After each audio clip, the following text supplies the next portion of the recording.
মাননীয় স্পিকার, সংবিধানের 59 অনুচ্ছেদের দিকে আপনার দৃষ্টি আকর্ষণ করছি।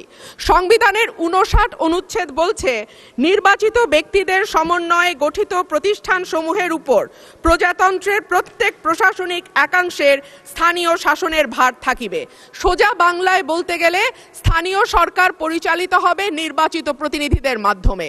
কিন্তু আমরা বিস্ময়ের সঙ্গে এবং দুঃখ নিয়ে লক্ষ্য করলাম, একটি নির্বাচিত সরকার ক্ষমতায় আসবার পরপরই স্থানীয় প্রশাসনগুলোতে প্রশাসক নিয়োগ করেছে।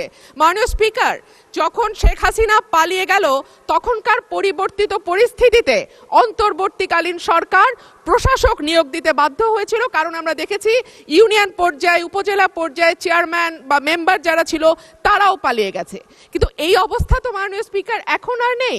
এখন তো একটা সুষ্ঠু নির্বাচন দেয়া যায়। সেই জায়গায় আমরা দেখলাম দলীয় নেতাকর্মীদের পুনর্বাসন প্রক্রিয়া শুরু হয়েছে।